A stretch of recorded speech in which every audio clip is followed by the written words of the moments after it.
Ben, moi boa tarde. É un placer para min estar nesta tarde intempestiva aquí en Lugo. Repito máis o que dixen antes. Quero agradecerles a todos vostedes a súa presenza hoxe aquí. Quero tamén, ante todo, testemunhar o meu recoñecemento á coordinadora xeral e á Secretaría Xeral deste Congreso Internacional pola súa amable convite a participar do mesmo. Un congreso este pluridisciplinar, multisectorial e politemático que ten entre os seus eixos nodais de reflexión e traballo os procesos migratorios nas súas diversas implicacións. Escenario no cal aflora o multiculturalismo que a súa vez fai posible o que demos en chamar a educación multi e intercultural. Os movementos migratorios son, xa que logo, raíz, causa e razón da confluencia e cohabitación de culturas nun mesmo contorno e da súa hibridación, da súa mestizaxe. Fenómeno que debe fomentarse, favorecerse con criterios pedagóxicos dentro do ámbito do ensino formalizado e tamén dentro do ámbito do ensino non formal e informal, do cal formarían parte, evidentemente, os museos. Para min é un enorme placer volver a Lugo e particularmente a este museo provincial onde aniñan emotivos e gratos recordos da miña nenez ou da miña preadolescencia cando aló polos anos finais da década dos 60 nos traían dende Mondoñedo a visitar este centro, ás veces por partida dobre nun mesmo ano académico o profesorado do instituto e do seminario mindonienses. Era para min e para case todos os meus compañeiros procedentes do medio rural o primeiro museo propiamente dito que coñecemos. E fago esta matización de propiamente porque no meu caso xa tivera a sorte de contar cun mestre creativo e agudo, aínda que non por iso máis condescendente á hora de recorrer a regra con fins punitivos, quen ideara e confeccionara artesanamente unha colección de láminas instructivas que denominábamos coloquialmente o museo e que ele empregaba para despertar o noso interese e fomentar o ensino intuitivo. En calquera caso, como lles digo, o primeiro museo en sentido estrito o que eu concorrín foi a este onde nos atopamos e daquela experiencia iniciática conservo unha feliz lembranza que por fortuna non esmorece co paso dos anos. Para a máxima satisfacción, cando hoxe cheguei aquí, como colofón destas reminiscencias emotivas, atópome coa exposición antolóxica de Juan Puchades Quilis, o meu profesor de debuxo no bacharelato, de quen nada volver a saber dende hai 45 anos. Quizáis porque as dotes artísticas non me foran tan propicias como outros dos seus numerosos condiscípulos. Foi para min, en todo caso, atoparme con esta mostra antolóxica de Puchades aquí, a que non sabía que era un gran artista, pero, como digo, perdera a pista aí xa tempo. Pero, como comprenderán, non fun convidado a este congreso para falarlles de min e da miña peripecia infantil e emocional, senón dun tema que confío en que teña algo máis de interese para todas e todos vostedes, como é a mostra Luces de Alenmar, que inauguramos, hai un momentiño, pensábamos inaugurar despois, pero quedou inaugurada, e que se presenta, ademais, en dous formatos, un formato extenso, amplio, de gran tamaño, que é o que vai percorrer as distintas sedes deste museo da Rede Museística Provincial de Lugo, e outra presentación en pequeno formato, pero cos mesmos contidos, que de gran formato, que esta que nos está dando a cubillo nesta sala. Sen máis preámbulos, pois, entro en materia. Luces de Alenmar é unha exposición itinerante organizada dentro do Arquivo da Emigración do Consello da Cultura Galega que ven percorrendo Galicia dentro do ano 2012. Un seseño, pois, xa de andadura que non é pouco para unha mostra destas características. Nela, na mostra, abórdase monográficamente, como evidencia o seu propio título, a obra escolar promovida e sufragada polos emigrantes galegos transoceánicos nas súas localidades de procedencia. E acoméntese esta tarefa de evocación e difusión en clave histórica, educativa e cultural, glosando ese labor dun xeito, sobre todo, gráfico e intuitivo. é dicir, con moitas imaxes e algúns textos guía para termar da iconografía e orientar con mesura e discreción os visitantes que alas achegan sin fatigalos en exceso. Porque, en definitiva, iso é o que se pretende por riba de todo, atraer sensorial e emocionalmente o público e se cadra tamén, nalgúna medida, interpelalo dentro do seu patrimonio comunitario máis próximo e cotidiano. O resto virá por engadido se que ha de vir. A mostra céntrase dun xeito particular na acción mancomunada, na acción colectiva que promoveron os ausentes por medio das asociacións microterritoriais ou locais nas que se congregaron da outra banda do Atlántico a prol do incremento da oferta educativa, do desenvolvemento do ensino e da súa mellora, da súa optimización nos seus lugares de procedencia. Trátase, ao meu parecer, da iniciativa de educación popular e de formación cidadá máis sobranceira de cantas o cometeron na Galicia contemporánea e quizades ao longo de toda a súa historia, polo que dela imos sabendo que cada vez é máis e nunca deixa de sorprendernos con cada novo achado. A exposición Artella se bota a andar coincidindo co centenario fundacional das devanditas sociedades galegas de instrucción de cobertura local, efeméride que se ven cumprindo en moitas ocasións, rememorando con diferentes actividades dende o ano 2004, xa que foi nesa data cando se cumpriu o primeiro século da constitución das asociacións precursoras xurdidas simultaneamente, como ocorre con tantos outros fenómenos da nosa emigración na Habana e en Bos Aires a aquela altura. Confío en que esta práctica evocadora e de restitución conmemorativa continúe celebrándose aquí e acolá, ano a ano, até o Ecuador da década dos 30, nunha singradura de dilatado percorrido que debe ser igualmente extensa e pródiga na súa proxección xeográfica, recalando sequera naqueles enclaves onde está presente e permanece ergueita e viva a pegada escolar, material e inmaterial dos fluxos migratorios do país, como ocurre en Santa Valla.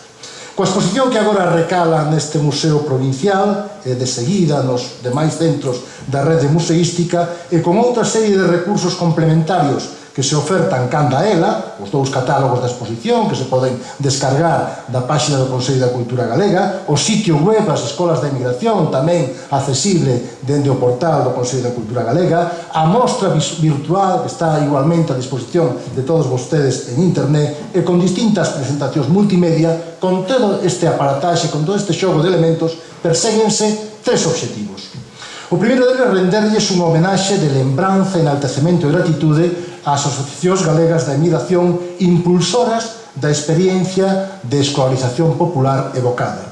O segundo, valorizar as achegas que fixeron as agrupacións do Éxodo á difusión e mellora do ensino nas súas parroquias, concellos e comarcas de referencia, contribuindo a darlles visibilidade aos seus proxectos educativos e ás súas realizacións escolares concretas. Pénsese que grazas ao compromiso solidario e á munificencia desas entidades e de cada un dos seus asociados puideron acceder á ensinanza moitas nenas e máis aínda numerosos nenos e mozos que doutro xeito non terían oportunidade de facelo, coas consecuencias adversas que de tal privación se derivarían para elas e eles na súa vida adulta, tanto a con a terra como, sobre todo, fora dela en tempos de torrencial e masiva emigración. En terceiro lugar, terceiro obxectivo, fomentar a continuidade do estudo, a recuperación e a divulgación desta obra de dinamización cultural de maneira zonificada, comarca a comarca, concello a concello, aldea a aldea, en armonía coa propia experiencia amentada, en canto ben patrimonial de Galicia que merece ser conservado, investigado, propagado, coñecido e, finalmente, asumido por todos. Unha angueira coa que todas e todos, na medida das nosas posibilidades, temos a obriga histórica e moral de comprometernos, principalmente dentro do ámbito académico, que de alguna maneira, modestamente, eu poido representar aquí, o propio Museo de Lugo, dende o asociacionismo de base, das pequenas asociacións de base, e dende as administracións locais. Desta idea de compromiso colectivo, foi partícipe a título testemunhal, semella que ata agora son esa índole con ese aceno litúrxico que caracteriza a diplomacia política, o Parlamento galego cando, en 2013, aprobou unha proposición instando a Xunta a potenciar actividades de recoñecemento ás sociedades de instrucción pola súa contribución ao avance educativo e cultural de Galicia. Mágoa que aquel ben intencionado e unánime propósito dos nosos representantes políticos non acadase resposta de ningún tipo, que eu saiba ao menos, nos seus destinatarios directos, máis alá de invocar retórica e protocolariamente cando as circunstancias o requiren, e por veces tamén, sen vir ao caso, a importancia crucial do legado escolar dos ausentes aos seus pagos de procedencia. Comenzando polo principio, o primeiro que chama a atención os visitantes da mostra é, sen dúbida, o seu título. Por que Luces de Alenmar? Preguntaránse vostedes. Esta denominación tan gráfica, suxestiva e refulxente ven ser unha metáfora ou na súa secuenciación discursiva unha alegoría coa que se tenta condensar a vontade que anima os emigrantes cando deciden enviar remesas de diñeiro para abrir escolas nos seus lugares de orixe. Hai quen mantén a idea, eu suscribo en boa medida sen maiores matizacións arestora, de que os emigrantes transoceánicos encarnan unha sorte de axentes neilustrados no seu afán por espallar o ensino nas localidades de onde proceden. Eles mesmos empregan adoito a simboloxía da luz tanto nos seus discursos, proclamas e manifestos como no profuso repertorio da súa emblemática corporativa ateigada polo regular de soles, fachos e outros distintivos luminosos e flamíxeros, os que, por certo, tamén recorría asiduamente a francmasonería da que son fiéis tributarios e moitos deles disciplinados adeptos. Iso sí, a diferenza dos xenuínos ilustrados do 18, os galegos do exterior, como membros das camadas populares ás que pertencen por estirpe, clase e condición, para levar a termo os seus proxectos na área educativa, con frecuencia prefiren contar coa colaboración ou a anuencia da propia veciñanza aquí radicada, no canto de actuar de costas a ela, convencidos de que diso depende a viabilidade e o éxito dos mesmos. Parece que non andaban desencamiñados, porque cando se uniron as xentes dun e da outra banda do mar, os proxectos e as realizacións leváronse a cabo de forma exitosa. Nesta liña de pensamento que veño de desbozar, enmárcase o cartel publicitario da exposición, os seus paneis de apertura e todo o elenco iconográfico que a identifica e que a distingue. No póster principal, que aí teñen vostedes proxectado, vense as clásicas deusas Atenea ou Minerva, que levan nunha man soerguido o libro da ciencia e na outra, algo máis alzado, un farol de luz co que iluminan toda a súa contorna, e máis concretamente uns labradíos da beira-mar que se intúen ou incluso se perciben de maneira nibia á súa esquerda. Son, neste caso, as terras do Val Miñor, onde se instalou o colexio máis innovador e coa oferta educativa máis completa, funcional e profesionalizada de todos cantos crearon os emigrantes. Un centro inspirado nas propostas pedagóxicas da Institución Libre de Ensinanza, que foi o movimento de renovación educativa máis importante que houve aquí en España nos anos finais do XIX e no primeiro tercio do século XX, inspirada tamén na propia escola pública argentina que, a aquela altura de comenzos de século, aventaxaba con creces en modernidade, con moito, a española. A carón de Minerva está Ceres, ou Deméter, deidades da terra e da agricultura, que se atopan atarefadas en plena faena de sega. Mentres ao pé de ambas divindades figura un anxo mozo e lanzado fronte a un globo terráqueo, cunha lousa ou un taboleiro na man, que non aínda unha tablet, por máis que se lle pareza, e en actitude de atención e aprendizaxe. Por lo tanto, a teor do que aquí ollamos, podemos inferir que a ciencia irradiase por medio da ensinanza entre os máis novos e aplícase con fins prácticos e utilitarios aos labores do campo. Campo de boca ribeira que, conforme se nos amosa á dereita da composición, está a ser labrado por un campesiño que vai abrindo regos co arado, mentres no fondal hai un caserío no medio do cal puidera adiviñarse a presenza monumental da escola. aí fica estampada, metafóricamente, unha das ideas forza dos proxectos educativos avalados polas sociedades de instrucción. A idea de que a ensinanza de ter un carácter práctico, de tal maneira que a formación recibida polo alumnado nos centros educativos que elas promoven lle sexa de proveito inmediato cando ao rematar a escolarización se incorpore ao mundo laboral. No título da exposición, ademais de facer mención ás luces, indícase a súa procedencia, alén-mar, é dicir, aqueles territorios emprazados na outra beira do Mar Maior, do Mar Océano, do Atlántico. Un escenario que foi coñecido primeiramente como as Indias Occidentais e que axiña tomará o nome de América. Desa primixenia denominación antiga ou arcaica ven o vello epíteto de indiano, tan zarandeado polos literatos do século de ouro español e que chegou a nós xa moi deturpado. O Dicionario da Real Academia Galega definiu como persona que marchou como emigrante para América e volve rico. Que ben deseñado, que ben mostrado está esa doble figura neses dous cadros de Castelao do emigrante que se vai silandeiro nunha noite de festa sin decir nada a ninguén e o indiano que retorna 2 anos despois con toda unha serie de avalorios que o distinguen, que o identifican, que lle dan unha personalidade distinta. Vaise, polo tanto, como emigrante común e retorna convertido en indiano. Unha radical metamorfose que case sempre tarda varias décadas en producirse. Logo, andando o tempo, o termo indiano empregouse con múltiples significados, un deles asociado ao sustantivo filántropo, e así falase de filántropos indianos, co que se designaba a aqueles que despois de amasar unha desigual fortuna nas Indias, máis tarde nalgún dos países independentes do continente americano, facían partícipes da súa facenda a xentes dos lugares de onde procedían, dos que eran originarios ou aos cales se reintegraban.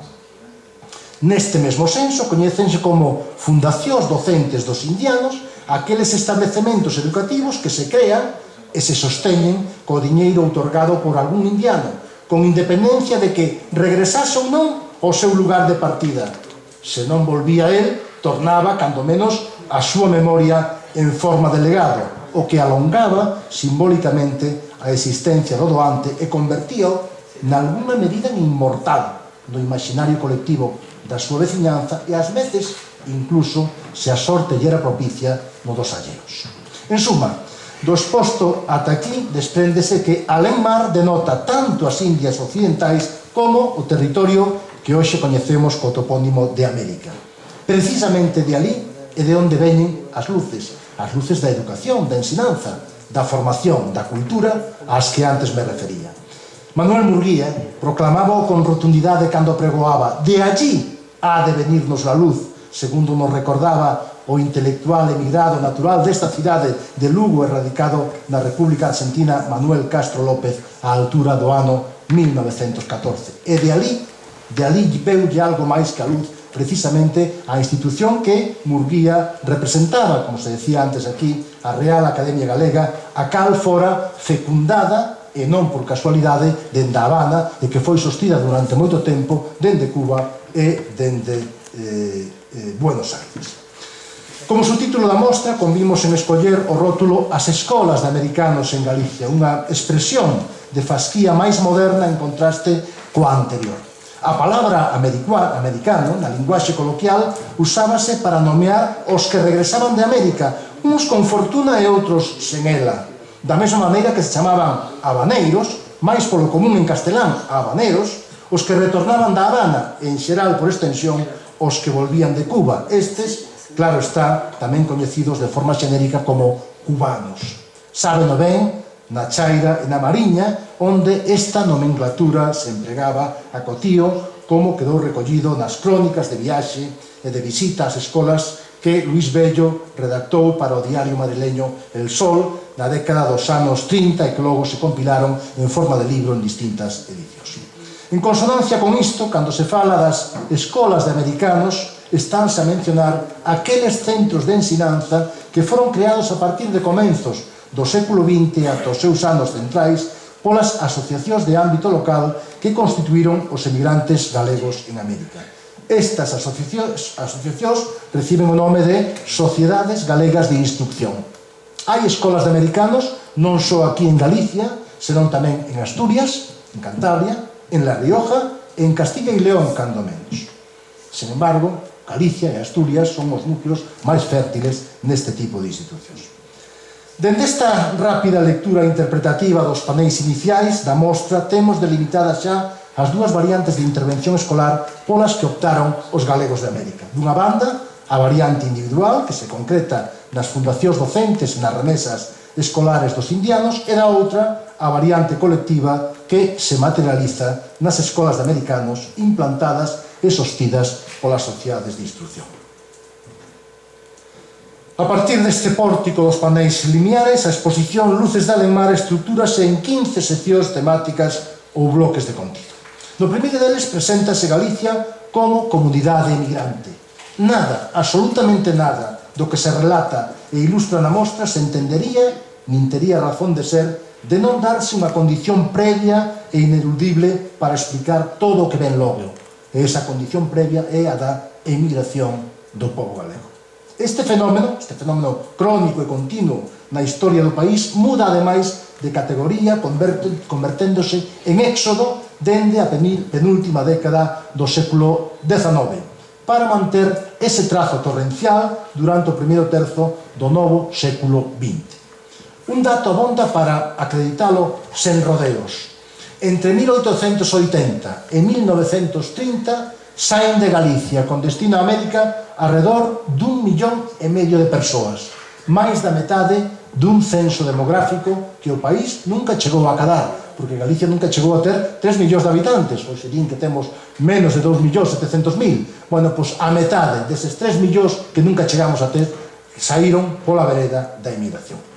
Un fenómeno destas magnitudes, por forza, ten que deixar sentir a súa pegada, a súa sacudida, o seu estrondo encadeado e sucesivo en todas as esferas da realidade e, por suposto, tamén na parcela educativa.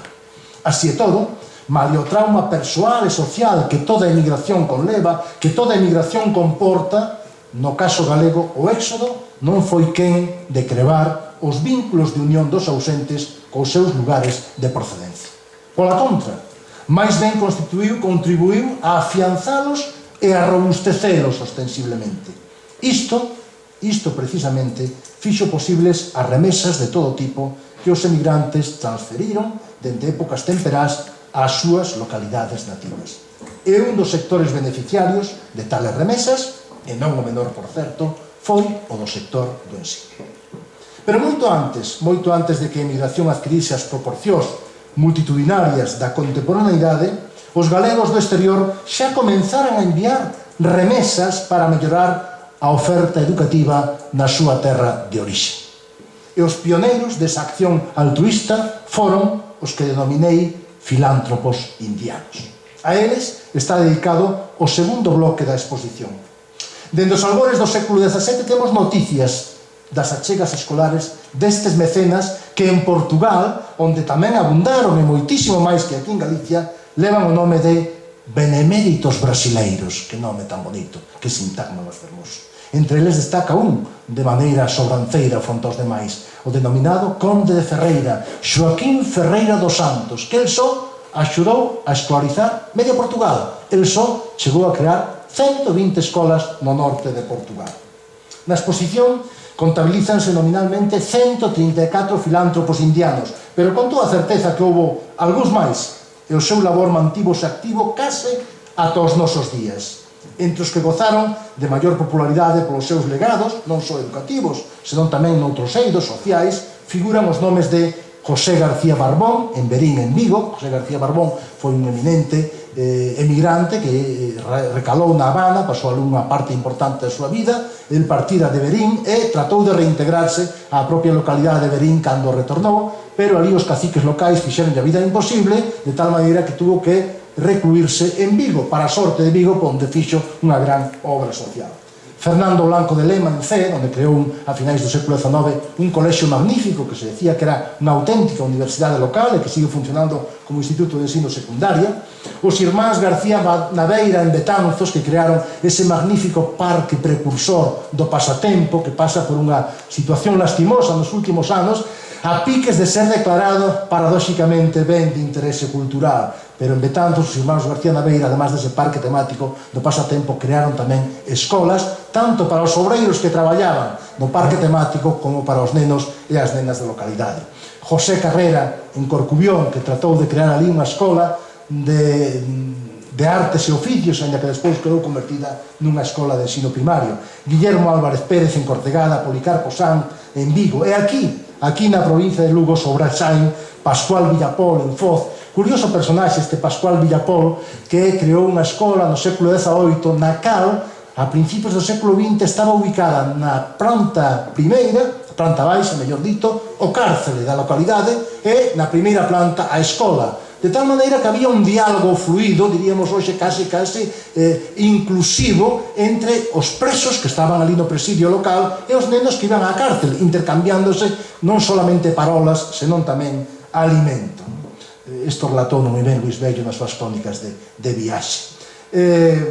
Os irmáns Moreno Ulloa, Torre dos Moreno en Ribadeo, Pedro Murias tamén en Ribadeo, Manuel Candia e José María Fernández Montenegro, neste último caso en San Cibrao, onde sabemos que está o Museo do Mar e onde recalará tamén esta exposición.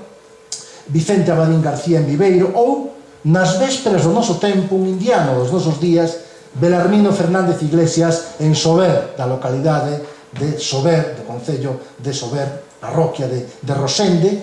Este indiano faleceu fixe un ano no mes de maio, e ademais de realizar distintas obras de carácter social na súa parroquia de Rosende, creou ali unha escola de hostelería e turismo que está funcionando en colaboración, en convenio coa Xunta de Galicia, magníficamente, daquel salen todos os anos un grupo importante de alumnos que atopan colocación no mercado laboral de inmediato. Belarmino Fernández foi un emigrante que saliu nos anos da posguerra civil de Sober, diríamos que unha man diante e outra detrás, como salían a maior parte dos nosos emigrantes. Primeiro recalou en Barcelona, e de Barcelona foise con $1 no bolsillo cara a Brasil, e ali fixe unha inmensa fortuna, e case conseguiu inmortalizarse, porque un dos seus negocios, o Rubaillá, figura nada menos que na serie dos Simpson. Por tanto, é unha forma de inmortalizarse nos nosos días. Belarmino Fernández, non esqueza este último indiano do noso tempo. En calquera caso, debo decir que no conxunto de Galicia, tamén aquí, na provincia de Lugo, a diferenza do que ocorreu noutras zonas de España, igualmente en Portugal, máis importante que a obra escolar dos indianos foi a que acometeron as sociedades de instrucción. Para que a obra da sociedade de instrucción chegase a callar, cumpriu que tomase corpo previamente un proceso de singular trascendencia na historia da nosa emigración, o proceso da organización comunitaria dos galegos no exterior, proceso que cristaliza no que se deu en denominar as sociedades étnicas. A súa xénese, a xénese desta organización comunitaria, remóntase xa ao Ecuador do século XVIII, e as corporacións precursoras daquel tempo evidencian unha clara vocación educativa nos seus códigos regulamentarios de réximen interno. Unha vocación educativa e, ademais, diríamos que inclusiva, integradora, porque que tratan de crear estas primeiras asociacións do século XVIII son centros para acoller os fillos dos emigrantes que fracasaran. Centros de acollida, por tanto, para estes nenos que, polo que sabemos, hoxe en día non chegaron a concretarse, non chegaron a materializarse, pero esa era a súa intención. Isto, evidentemente, é un precedente importante. No entanto, vai ser a partir do último cuarto do século XIX cando a dinámica organizativa dos galegos fora de Galicia prenda e se desenvolva cunha forza inusitada ate entón. Entre as entidades que xorden nesta segunda xeira despuntan, como xa decía ao inaugurar a exposición, os grandes centros galegos de América. Os tres primeiros e tamén os de maior sona, co paso dos anos, serán os de Bos Aires, Montevideo e A Habana. Precisamente os tres centros galegos nacen para prestar nos seus comenzos servicios educativos e recreativos aos seus afiliados. E o que máis destacou pola súa actividade académica foi o Centro Galego da Habana co seu colexio Concepción Arenal, onde milleiros de emigrantes e dos seus descendentes aprenderon as primeiras letras e cursaron estudos comerciais, artísticos ou preparatorios para o acceso a outros establecementos académicos de rango intermedio e superior. O labor docente das sociedades galegas en América mantivose activo até o presente. Aí están os exemplos a día de hoxe do Colexio Castelao da Hermandad Gallega de Venezuela ou o do Instituto Argentino Galego Santiago Apóstol do Centro Galicia de Bos Aires. A estas institucións precursoras e continuadoras está dedicado o terceiro módulo da mostra.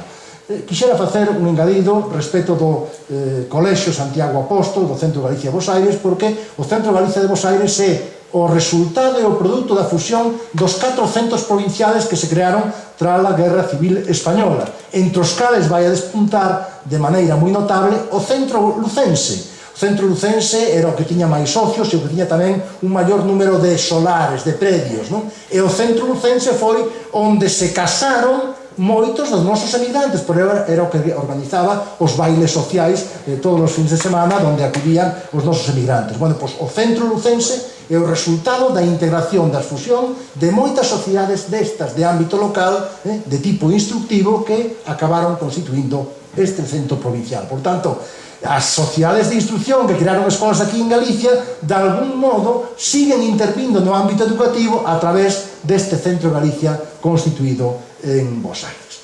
Abundando no que xa dixen, quero subliñar de novo que a emigración, no caso galego, non foi capaz de tronzar as ligazóns dos emigrantes coa terra de orixe. Isto propiciará que arreo, os ausentes, permanezan ao tanto do que acontece e posibilitará tamén que atendan mancomunadamente as necesidades que aquí albisquen, que aquí dexerguen cunha firme vontade de mellorar as condicións de vida e en ocasións tamén as contingencias tras a morte das xentes do país que eles tiveran que deixar. Xa dende finais do século XIX acométense colectas comunitarias por parroquias ou comarcas de procedencia para, dende América, axudar a modernizar os lugares de partida e aliviar as precariedades, carencias e infortunios dos seus conveciños. Viven de cote cos ollos postos na terra, con sonte rotulamos o módulo cuarto. E esa vivencia constante e compartida, coa mirada ao corazón e o pensamento no berce de onde saíron, precipitará dentro a brente do século XX a aparición de asociacións de ámbito local que selan un compromiso simbólico firme e duradeiro coas localidades de procedencia, da que tales asociacións venen representar unha prolongación no exterior, algo así como as redes sociais do noso tempo que nos abeiran e nos manteñen vencellados e pretos na distancia. Dende esta proximidade ao lonxe, os emigrantes actualizan o coñecemento vivencial que xa posúen do calamitoso estado do ensino nas localidades de onde proveñen. Toman conciencia da importancia da preparación académica para desenvolverse e prosperar cando saen polo mundo e deciden intervir pola súa conta co propósito de remediar as numerosas eivas formativas das que se fan cargo e que eles mesmos padeceron ao emigrar. Eivas que delatan sen reviravoltas as propias estadísticas oficiais. Na provincia de Lugo, por exemplo, no ano 1908, o déficit de escolas públicas ascendía a 782. Faltaban 782 escolas por crear. O 70% das que lle correspondíanlle 1168, segundo unha lei promulgada medio século antes, a lei Moyano, en 1857. E no conxunto de Galicia, a esa mesma altura, en 1908, faltaban por crear en números redondos a metade das escolas que en rigor lle pertencía a esta comunidade. A partir deste contexto escolar eivado, que tan gráfica e sagazmente describiu Curros Enríquez nun artigo publicado o 25 de xullo de 1905 na revista Galicia La Habana, e da toma de conciencia das secuelas negativas que del se derivaban para cantos marchaban do país, dende 1904 deronse enfundar e multiplicar ano tras ano unha morea de agrupacións representativas das parroquias, concellos e comarcas de Galicia en Cuba, na Argentina, no Uruguai, no Brasil ou en Norteamérica, segundo os destinos predilectos dos expatriados de cada zona. moitas delas nomeadas cos topónimos dos enclaves de referencia: Vivero e su comarca, Ferrol e su comarca, Bergondo e sus contornos, el Valle de Oro, Guitiriz e su comarca, Chantada Carballedo e sus comarcas, e acentuando mesmo a súa afiliación con eses lugares: hijos de Roupar, hijos de Tardaz e Listit, hijos del Ayuntamiento de Abadín, hijos del Ayuntamiento de Cospeito, hijos del Distrito de Sarria, ou realzando noutros casos cando os lugares representados a vocación integradora que ditas asociacións tiñan: Alianza Aresana de Instrucción, Liga Santa Vallesa, a condición identitaria adquirida polos seus componentes, emigrados de Río Torto, emigrados de Momán, os ámbitos territoriais de asentamento e destino, Unión Hispanoamericana pro Valle Miñor, Círculo Habanero de la Devesa, as finalidades concretas que perseguen: protectora de la niñez e la educación de Vilachá, que nome tan fermoso, protectora de la niñez y la educación de Vilachá, proagraria y oficios varios de Moraña, Liga Agraria de Germade, o sentido alegórico da súa obra Regeneración de Cerdido, Luz de América de Cabanas, La Aurora de Somozas, a ansia de prosperidade que as anima, Progreso de Esteiro ou o compromiso co futuro que as inspira, Aurora del Porvenir por Instrucción, La Antorcha del Porvenir. Todo un copioso abano de lemas e nomenclaturas que encerran en cada apelativo un programa, un microprograma de acción. A elas vai dedicado o bloque quinto da mostra. Máis de 500 sociedades de instrucción chegaron a constituir os galegos en América. Case que todos os concellos de Galicia dispuxeron de algunha destas pequenas embaixadas que o representara alén mar. E moitos deles de máis de unha.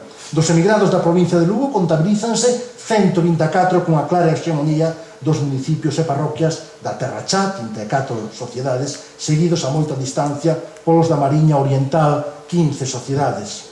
A Argentina e Cuba, por esta orden, son os países que rexistran o maior número destas microcolectividades, con 335 e 181 respectivamente. En comparanza con estes dous países, os demais territorios teñen unha representación só testemunhal. De todas maneiras, o reconto societario, hai que dicirlo, é a recompilación documental dos acervos xerados por estas entidades, segue aínda aberto, siga aínda o seu curso, polo cal é probable que as cifras apuntadas aínda medren nos anos vindeiros. Semente educativa para tempos novos, ese é o epígrafe do módulo 6 da exposición. Del ponse de relevo o afán compartido das sociedades de instrucción por levar a luz do ensino ás localidades de referencia, o que adoito consignan e acuñan na súa emblemática corporativa, como antes comentei. Que é o que en común perseguen estas sociedades de instrucción? Básicamente, a grosso modo, diríamos que implantar unha nova escola na Galicia rural que forme os cidadáns do porvir encargados eles mesmos de modelar man con man de forma solidaria o futuro da Terra. Así pode ficar resumido o propósito que as guía e as alenta a todas elas sen grandes distincións, se ben é certo que unha análise máis fina, máis polo miúdo, esta caracterización xenérica requeriría non poucas matizacións. O proxecto soñado non tardará en agromar e facerse realidade. De contado, como anuncia a cabeceira do módulo 7, as raiolas empezan a alumiar as aldeas e os afanes van tomando corpo en obras concretas.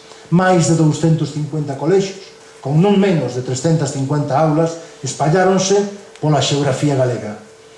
Para darlles a cubillo, elixironse ou remodeláronse alrededor de 200 edificios deseñados con criterios técnicos de arquitectura docente. Compre ter en conta que a primeira rede de inmobles escolares dos que dispuxo a Galicia rural débenselle aos emigrantes, no seu alborexar aos filántropos indianos e logo, canda a eles, ás sociedades de instrucción. Na provincia de Lugo localízanse 82 destes establecementos que atoparon os seus enclaves predilectos na Mariña e na Terra Chá, zonas que dan continuidade a outras áreas fértiles tamén da provincia da Coruña, como a zona de Ortegal, Ferrol, Pontedeume, Sada, etc. Foron os chamados cun chisco de pompa e hipérbole, pero ante todo con gran respeto e veneración pola actividade que albergaban e a misión que desempeñaban, templos de saber. Santuarios laicos de convivencia, aprendizaxe e civilidade que dan nome ao bloque 8. unhas construcións de moi variada tipoloxía, traza e feitura que de cando en vez rivalizaban pola súa prestancia física e monumentalidade, ainda que non só nesta faceta material, cos espazos reservados ao culto religioso. Pero templos de saber tamén a par nun sentido utópico e figurado, en tanto en canto, por medio deles, a educación era catapultada á categoría de religión, algo que só acontecera nos momentos álxidos das grandes civilizacións ou tras modernas revolucións culturais. E está o caso da Revolución Cubana, que tivo, por exemplo, como seña fundamental de identidade as campañas de alfabetización que desenvolveu. Este carácter da educación situada en primeiro lugar nunca deixara pegada no noso medio rural ata ese momento. Dignificar a escola e o ensino implica para os emigrantes optimizar e ennobrecer as infraestructuras onde ha transcorrer o proceso de formación regrada. O edificio escolar, polo demais, en si mesmo configura un lugar de memoria fixo e perdurable para a veciñanza, unha proba palpable, tangible, do compromiso dos ausentes cos seus pagos de orixen, e un recordatorio visible e continuo da importancia outorgada á educación como ferramenta indispensable para afrontar un proxecto de vida. Moitos desses edificios permanecen actualmente en pé logo de seren restaurados, reformados e aínda reconstruídos na súa integridade, e seguen a prestar servicios comunitarios en numerosas parroquias e vilas de Galicia, como creo que permite documentar con meridiana claridade a mostra que hoxe se inaugura. A renovación educativa preconizada por moitas destas sociedades de instrucción fíxose notar, ademais de nos edificios escolares, no enxoval, nos programas e nos textos, ao implementar en estas entidades os principios defendidos polas modernas correntes pedagóxicas do seu tempo, tema ao que está dedicado o módulo 9. Esa renovación apreciase en particular nas actividades do día a día dentro e fora das aulas, das cales queda constancia tanto nas disposicións reguladoras do funcionamento interno dos colexios como, nomeadamente, nos traballos académicos do seu alumnado. Pezas todas elas moi valiosas para coñecer a vida cotiá das escolas, que poucas veces se logran rescatar máis que de maneira moi fragmentaria, cando, en realidade, integran o que podemos denominar con propiedade a caixa negra da escola, tan procurada hoxe en día polos investigadores e que na Santa Vallesa lograron recuperar magníficamente. Destas pezas ocúpase o módulo 10. Con algunhas delas fraguouse tamén o espazo central do Museo Pedagóxico de Galicia, do MUPEGA, en homenaxe á nosa emigración e como sección interpretativa do seu labor no eido do ensino. Pero por máis que sexan as escolas de americanos a cimeira e primordial achega das sociedades de instrucción, non por iso constituíron a súa única remesa. No bloque 11 réndese testemunho das contribucións que fixeron estas entidades, as sociedades de instrucción, a Real Academia Galega, a Universidade de Santiago de Compostela, a Biblioteca América da propia institución universitaria. Lembremos que a Biblioteca América era a institución destas características máis importante de Europa cando se inaugurou no ano 1926, a Residencia de Estudantes Compostelá e as axudas tamén que prestaron as sociedades de instrucción ao Seminario de Estudos Galegos. O que ven corroborar a idea de que os emigrantes non actuaron con unha perspectiva só localista, como ás veces se ten denunciado e censurado, senón que cando se lles presentaron outras opcións de maior cobertura, de maior calado, de maior alcance, non deixaron de apoialas sempre que lles resultou factible en razón das súas disponibilidades económicas, que certamente estamos falando de sociedades pequenas e, polo tanto, eran disponibilidades reducidas. A recepción e resposta á cidadanía á obra escolar dos ausentes foi dispar, como revela o módulo 12. En xeral, e polo regular, atopou unha acollida positiva por parte da veciñanza e de algúns sectores das élites cultas do país. Non tanto, en cambio, por parte da xerarquía eclesiástica debido á orientación laica ou neutra de algunhas escolas e tampouco por parte de certos sectores vinculados ao galeguismo político que vían nelas morteiros de novos emigrantes e axencias desgaleguizadoras. Malia que foi precisamente nestes centros onde se tentaron ensayar as primeiras propostas de galeguización do ensino e da actividade académica, como decía antes Isidro Cillero, e nalgúna das súas vertentes, cando menos. Extremo que mesmo patentizan os nomes cos que rotulan determinados colexios ou determinadas aulas, o nome de Rosalía de Castro, Curros Enríquez, Enrique Labarta Posa, etc.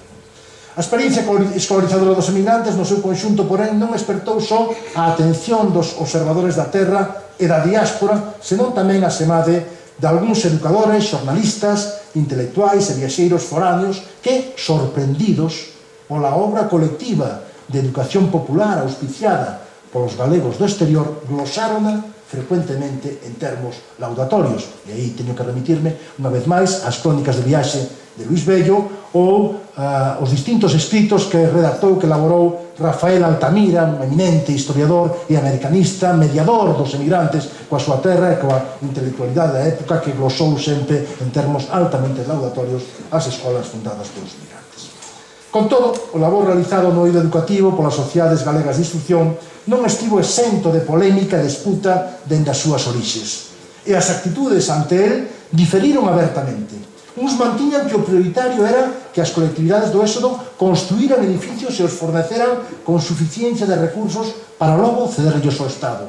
Outros, en troques, defendían a idea de que ditas agrupacións debían facerse cargo en exclusiva e sen colaboración nin inxerencias alleas dos seus colexios.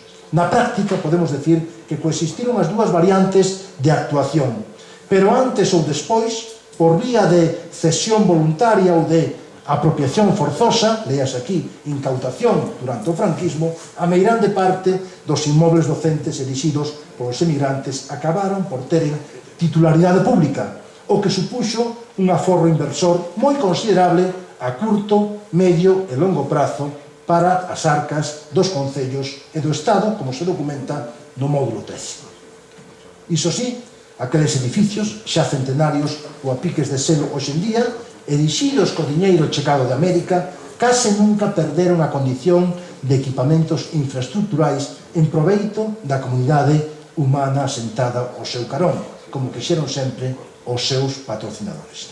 Na actualidade, moitas das antigas escolas de americanos permanecen en pé en activo, conforme se ilustra no bloque 14. Poucas delas, se casi, aloxando aínda centros educativos. A maioría están dedicadas a sedes de agrupacións culturais e asociacións veciñais, pero tamén a historiais, centros socioculturais, museos, bibliotecas, albergues, unidades de drogodependencia, espazos de usos múltiples, cuartéis de policía, áreas de protección civil, brigadas de extinción de incendios e até un tanatorio temos pensado. Servicios públicos todos eles en consonancia coas novas necesidades dos nosos tempos que as súas promotoras, intuo, non rexeitaría. A mostra péchase cun panel que titulamos Final sen fin, as derivas dun patrimonio comunitario. Nel relembranse algúns dos recoñecementos e honras oficiais que recibiron dende distintas instancias as sociedades galegas de instrucción polo seu labor a prol da difusión da ensinanza en numerosas localidades da xeografía galega. Unha das primeiras expresións de gratitude institucional ao máis alto nivel veulles da man do deputado Leandro Pita Romero nas Cortes Constituintes da Segunda República en 1933, cando a intervención dos emigrantes no eido educativo había tempo que comenzara xa a declinar. E unha das últimas, que non se recolle na exposición, por ser en boa medida a consecuencia dela, a que citaba ao principio emanada do Parlamento galego que, por decisión unánime de todos os grupos da Cámara, en maio de 2013 instaba a Xunta a emprender actividades de recordo e agradecemento para as agrupacións da emigración pola súa notable contribución ao avance educativo e cultural de Galicia. Tal proposición, da que nada se volveu saber dende aquela, convidía a reactivala a fin de que fose secundada tanto polo goberno autonómico como polos provinciais e municipais, contando ademais co apoio indispensable das organizacións sociais de base que xestionan en moitos casos con non poucos esforzos e encomiable entrega as instalacións das antigas escolas de americanos, facendo delas novos viveiros de sociabilidade e cidadanía. Pola miña parte, só me resta desexarlles que gocen coa mostra que se acabamos de inaugurar e, se lles é posible o teñen a ben, contribúan a continuar recuperando, actualizando e poñendo en valor o legado cultural e educativo da nosa emigración. Estou plenamente convencido de que é unha estrategia plausible de reconciliarse co pasado, dignificando o presente para proxectarse dende os propios sinais de identidade compartidos cara ao porvir. Moitas gracias.